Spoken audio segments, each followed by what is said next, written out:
Você já ouviu a expressão se eu soubesse não tinha separado da primeira, ou quem sabe do primeiro? Tenho um amigo, né, de muitos anos, e aí ele morava num outro estado, enfim. E quando eu o conheci, ele estava se separando da primeira esposa, que era assim uma mulher super dinâmica, cheio de atividades, uma pessoa empreendedora, enfim. E era muito energética, dava opinião, aquela coisa toda. E aí, né, apesar de todo o empenho na época, ele acabou se separando. Passado algum tempo, né, eu fui visitá-lo e ele tinha se casado com uma pessoa exatamente o oposto da primeira. A primeira era clara, a segunda era morena, a primeira tinha cabelo curto, a outra tinha cabelo comprido, uma era expansiva, a outra era quietinha, mais caseira e tal, né? E aí, depois conversando com ele, já estava há alguns anos casado com essa segunda pessoa, e eu perguntei para ele: e aí, meu amigo, o que você me diz dessa experiência? E, para minha grande surpresa, ele falou assim: Assis, se eu soubesse, eu não tinha separado da primeira.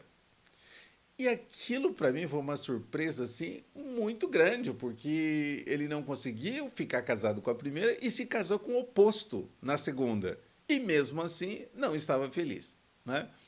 E isso não aconteceu só com ele. Uma outra vez conheci uma outra pessoa que já estava também no segundo casamento, né? E é o primeiro casamento, né? Aquela primeiro casamento que você casa para sempre, não quer separar nunca e tal. Aí teve alguns filhos, aí lá uma certa altura da vida acabou se separando. E aí depois casou com uma pessoa bem mais jovem que ele e tal, né? Teve outros filhos também. E uma vez numa dessas reuniões de homens, surgiu a conversa do segundo casamento, enfim. E aí, né, para minha grande surpresa, essa outra pessoa falou assim: olha, se eu soubesse, eu não tinha separado da primeira. O que significa isso? É muito simples. Né?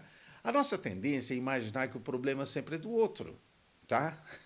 O que às vezes é mesmo, né? Você faz de tudo, enfim. Mas a grande causa de separação hoje em dia tem a ver com o quê? Tem a ver com uma falta de comunicação, porque as pessoas são diferentes, né? As pessoas vêm de famílias diferentes, regiões diferentes, e o Brasil, não é, com uma dimensão continental, não é? Basicamente metade da América Latina é o Brasil. E quando a gente pensa nisso, não é? A gente pensa assim, como é que pessoas de um lado e de outro acabam se encontrando, costumes diferentes, ideias diferentes, pensamento diferente, cultura diferente, e aí as pessoas não conseguem se entender. E a nossa tendência sempre é imaginar que o problema está no outro. Ora, o problema pode até estar no outro, mas a solução está em nós. Ou seja, aquelas duas pessoas, não é, que eu conheci, elas deixaram muito claro que o problema não era o casamento e nem era a outra pessoa.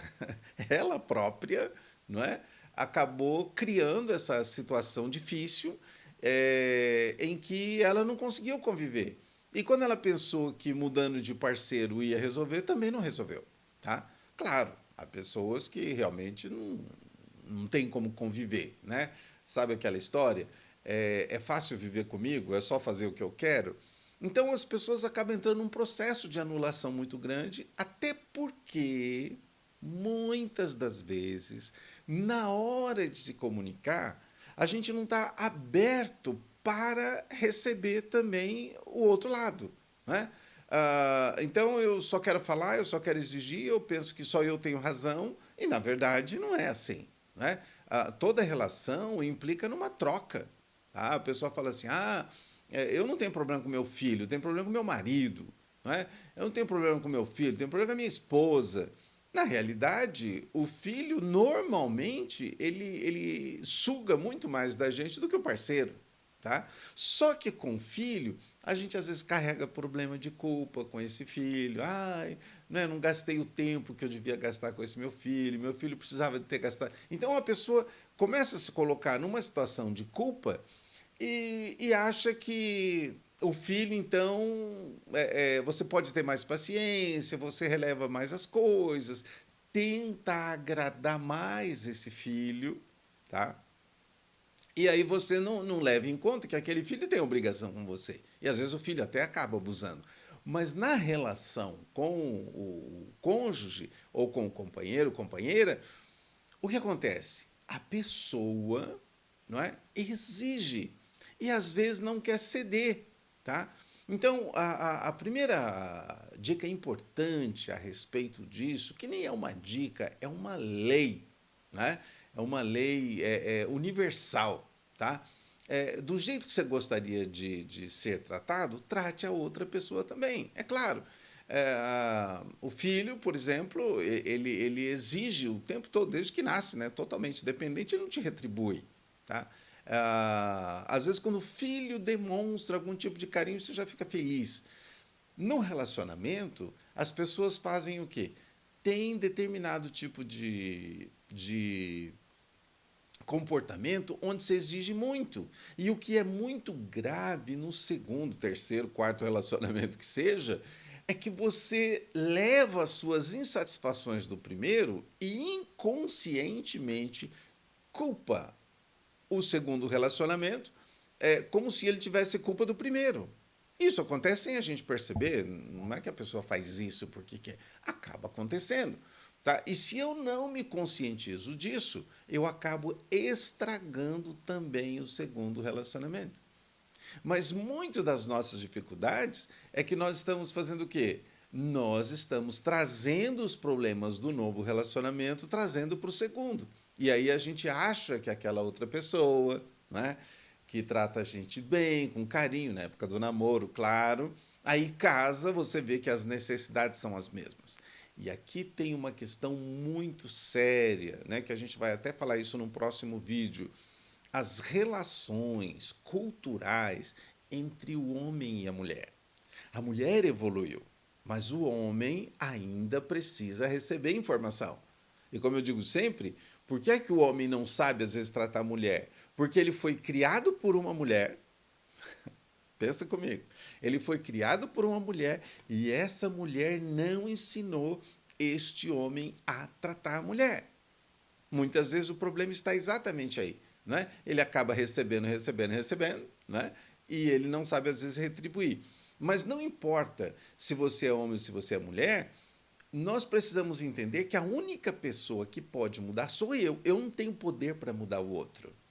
Né? Eu acho incrível isso, porque se você pensar em alguém que tem o direito, o poder e as condições de mudar o nosso próprio coração, é Deus. Né? E Deus respeita o livre-arbítrio, ou seja, respeita a vontade. Deus faz de tudo para você entender o que ele quer, mas ele não obriga você. Deus é amor e ele quer que você o ame também, de livre vontade, não obrigado. Ninguém consegue amar ninguém obrigado. Então, nós podemos mudar a nós mesmos. Eu posso mudar a mim mesmo, mas eu não posso mudar o outro. E aí vem, talvez, aquela pergunta fatal, né? Como é que eu vou saber que sou eu que tenho que mudar e não o outro? Porque nós temos a tendência de culpar o outro pelo nosso comportamento. Então, se eu fiquei chateado, se eu fiquei com raiva, se eu fiquei triste, a culpa é do outro.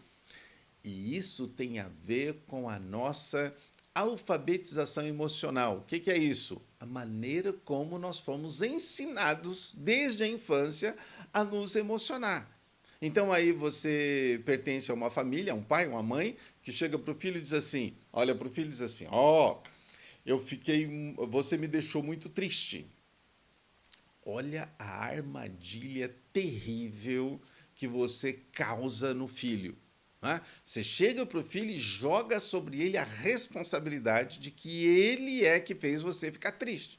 Né? Ou então, né, aquele pai, aquela mãe que chega para o filho e fala assim: você me deixou muito decepcionado. Pensa a responsabilidade que você está jogando nessa criança. Ou seja, ela tem o poder de alterar o seu emocional. É como se você pegasse uma pessoa e enfiasse ela lá dentro e ela lá dentro de você tivesse o poder de mudar as suas emoções. E na realidade isso não é um fato real. Não é? Se fosse assim, ninguém teria culpa de nada. Mas quando eu transfiro para essa criança a culpa, tá? Quando essa criança cresce, o que ela pensa? Né? Quando ela era criança, ela tinha o poder de deixar a mãe ou o pai triste ou decepcionado. Né? Quando essa criança cresce e ela fica triste, o que ela imagina? A culpa é do outro. Né? A criança entende que se ela ficou com raiva, decepcionado, a culpa é totalmente do outro. Não. Se você tem um filho, uma filha, e você está dizendo para aquele filho que ele não pode fazer ou não deve fazer alguma coisa, não chega para ele e diz assim: ah, você me deixou muito triste. Não. Chega para o seu filho e fala o quê? Você não deve fazer isso porque isso está errado. Ele vai ver a emoção, mas você não está jogando a culpa nele. Está entendendo? Porque quando eu faço isso, eu cresço e eu me torno jovem, adolescente, adulto, e eu começo a jogar na outra pessoa a culpa dos meus sentimentos. Ora, seria a mesma coisa dizer assim: olha, a culpa de eu sentir fome é você. Você me fez ficar com fome. Não, a fome é minha. Eu que tenho que providenciar a comida, o alimento, tá? Para que eu possa suprir minha necessidade. A nossa necessidade de estar bem, de ter uma vida mais prazerosa, mais feliz, mais alegre, essa responsabilidade é minha, essa necessidade é minha. Então, quando eu falo assim, aquela outra pessoa me decepcionou. Não, eu fiquei decepcionado com aquilo. Sou eu que estou impondo sobre mim mesmo uma condição dizendo que a culpa é do outro. Gente, isso é terrível, porque mata qualquer relacionamento. Na hora de você conversar com essa pessoa, você não vai levar em conta o que ela está dizendo, você só está querendo o quê? Retribuir, recompensar, retaliar, se vingar até, né? Aquela outra pessoa. Por quê? Porque a outra pessoa é culpada de você estar assim. Então, o primeiro princípio importante para eu saber quando é que eu tenho que mudar, que quem está triste sou eu. Sou eu que fiquei triste. Não foi a outra pessoa que me deixou triste. Fui eu que fiquei com raiva. Fui eu que fiquei irritado. Sou eu que estou estressado. Não é? Como eu digo sempre, o estresse do homem, tá? Tem a ver com a TPM dele também, né? Porque a TPM da mulher é tensão pré-menstrual. O homem tem TPM? Tem. Né? Tensão pré-money. O homem sem dinheiro é tenebroso, é terrível a coisa. Então, eu tenho que saber que eu estou nervoso, eu estou irritado. Ou seja, quando eu estou chateado, quando eu estou triste, quando eu estou com raiva, quando eu me sinto decepcionado com alguma coisa, não tem nada a ver com o outro. Sou eu que estou assim. Sou eu que impus para mim mesmo aquela condição. A outra pessoa não tem o poder de me entristecer. A responsabilidade de resolver aquela tristeza é minha. Sou eu que resolvo. Porque pensa comigo, se de fato as pessoas têm esse poder sobre nós, ou seja, eu delego esse poder para outra pessoa, eu estou dando para ela o poder de me controlar emocionalmente. Não, né?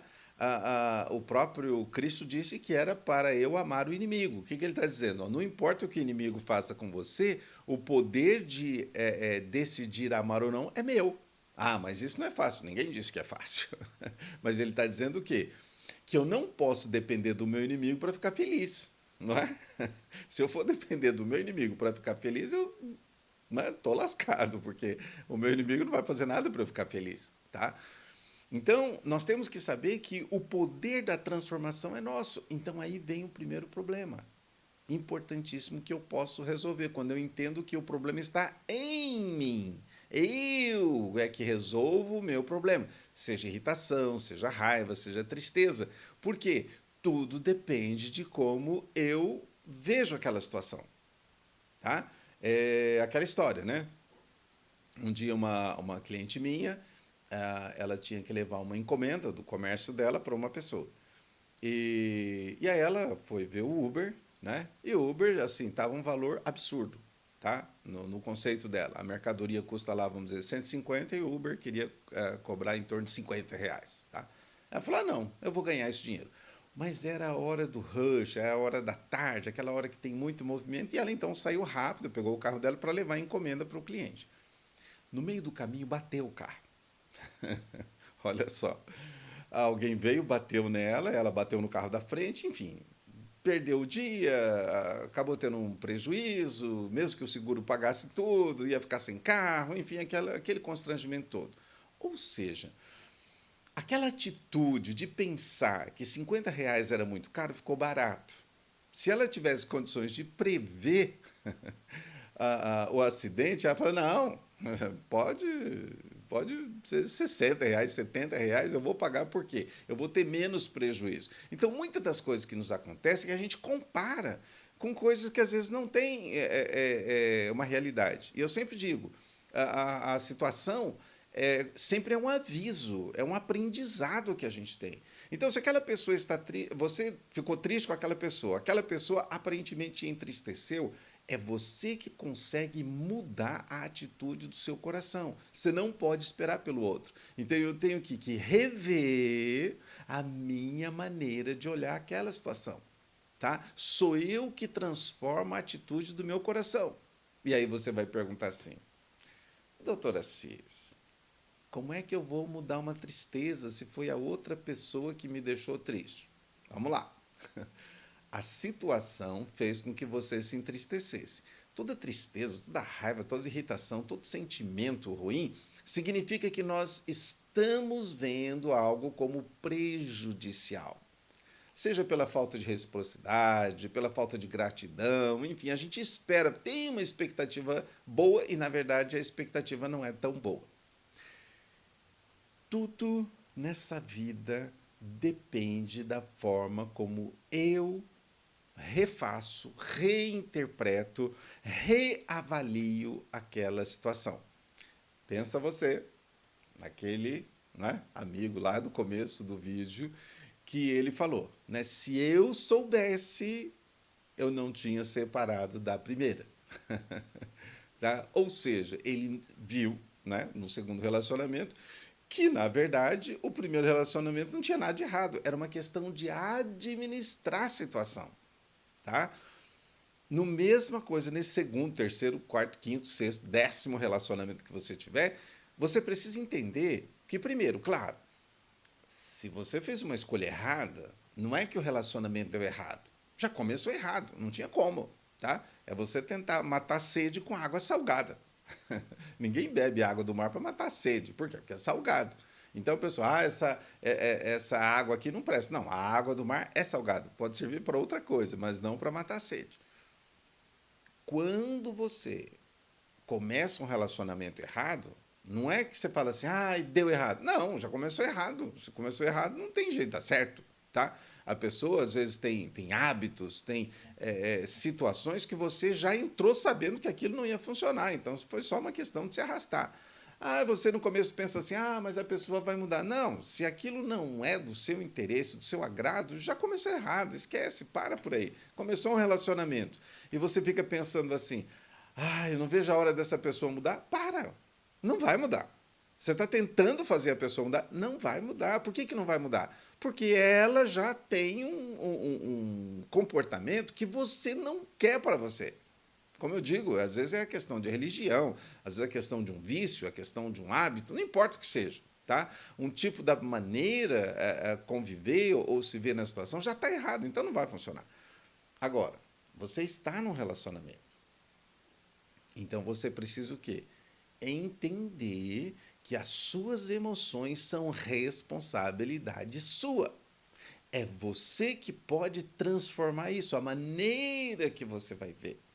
Então, tem um princípio impressionante, fantástico, que eu vejo no Mestre dos Mestres, né, Jesus Cristo, Filho de Deus, diz assim, olha que coisa impressionante, que Jesus Cristo, Filho de Deus, aprendeu a obediência pelas coisas que sofreu. Ou seja, se o Filho de Deus estava aqui na terra aprendendo alguma coisa, tá? E tanto está escrito que ele foi exaltado com, não é, acima de tudo quanto era tipo de glória que poderia ter. Quer dizer, mas ele passou por uma prova, ele passou por um aprendizado, ele teve que o quê? Renunciar, ele teve que buscar outra maneira de encarar aquela situação, tá? Então, nós podemos fazer isso? Podemos. Graças ao bom Deus, nós temos como aprender. Nós somos seres o quê? Evolutivos. Nós temos condições de ter um aprendizado melhor, tá?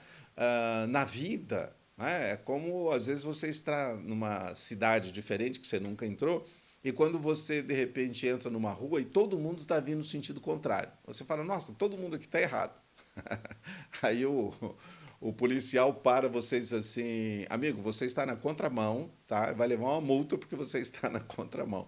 Ou seja, você entrou naquela rua achando que você estava certo, mas na realidade você estava na contramão. As pessoas têm outra maneira de ver, têm outra maneira de pensar, têm a outra maneira de enxergar a situação, né?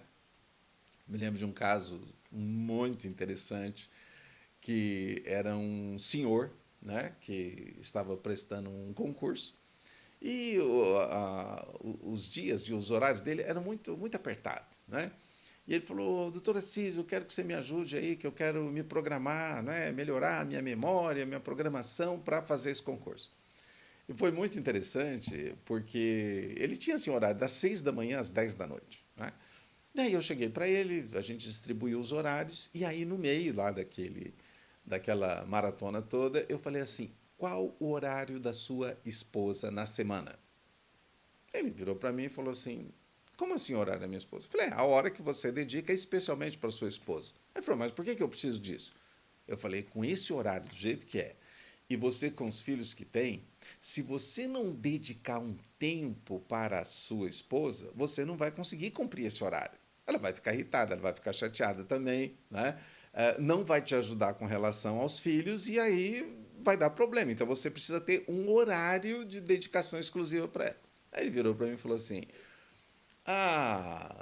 final de semana é o dia que eu vou visitar os meus pais. Eu virei para ele e falei assim: não, eu estou falando do horário dela. Aí ele falou: ah, tá, é. Não, eu. Ah, é no domingo. Eu falei: ah, é, o que você faz no domingo? Não, no domingo eu vou na casa dos pais dela. Eu falei: amigão, eu estou falando do horário dela. Aí ele disse assim: ah, é verdade, verdade. Domingo à noite a gente vai na igreja. Ele, quer dizer, na cabeça dele, né, o horário da esposa dele é quando ele saía para visitar os parentes dele, dela, ou então ir para a igreja. E eu virei para ele e falei assim: você não está entendendo. Não é o horário dos seus filhos, não é o horário dos seus parentes, é o horário exclusivo dela. Olha só. E aí ele foi para casa, ele era de origem oriental, muito disciplinado e tal. E ele chegou para a mulher dele e falou assim: olha, o doutor Assis falou que eu preciso ter um horário para você. Nós precisamos ter um horário. Eu falei: você tem que. É um horário só dela. Você vai andar, você vai tomar um sorvete, você vai bater papo, mas aquele horário é o horário dela. Né? E aí, eu me lembro que era assim, uma espécie de quarta-feira, entre 6 e 7 horas. Era um horário assim, bem estranho, né? Mas era o horário. Falou assim: é o horário que eu vou dedicar aqui para você. Ela olhou para ele e falou: ah, legal, né? E aí me mandou um recado. Olha só, ela falou: eu não conheço o doutor Assis, mas já estou começando a gostar dele. Tá. E ele realmente cumpriu à risca os horários dele. 2 meses depois que ele fez o concurso, enfim, ele chegou para mim para conversar, a gente foi fechar, né, o nosso trabalho. Ele falou assim: doutor Assis, você talvez não sabe, mas na ocasião eu estava me separando da minha esposa e aquele horário exclusivo da quarta-feira, das 6 às 7, ou era das 7 às 8, não tenho certeza. Aquele horário exclusivo da minha esposa salvou o nosso casamento. Olha só que coisa incrível, né? Ou seja, está em mim em tomar iniciativa para a solução. né? O problema até pode vir de fora, mas sou eu que tomo a decisão de solucionar aquilo. Então, quando nós pensamos em todo esse processo da gente achar que a culpa é do outro, tá? E nós imaginamos então que se a outra pessoa fosse diferente, nós iríamos nos sentir melhores? Não. Você tem que pensar que as nossas emoções negativas, de tristeza e tudo, é responsabilidade nossa resolver aquilo. Tá? Você pode ver que várias pessoas, né, quando estão muito tristes, chateadas e tal, se elas, né, acreditam num Deus Todo-Poderoso, em Jesus Cristo, né, o Senhor do Universo, ele vai para a oração e muda o coração dele. Tá? Mas quando eu coloco a responsabilidade total na outra pessoa para mudar o meu íntimo, isso não vai dar certo. Eu preciso mudar a mim mesmo. Então, lembra desse primeiro princípio importantíssimo. Se eu estou irritado, se eu estou chateado, se eu estou triste, quem tem condições de mudar isso sou eu. Mas acompanhe os nossos vídeos, compartilhe, não é, o nosso canal, se inscreva, tá? E não se esqueça, nós temos aí um e-book, Chega de Discussões e Comece a Viver, que você pede e recebe gratuitamente. Vai lá, tem lá o link, entre ali e vai ser um prazer compartilhar com você. Um grande abraço e até a próxima.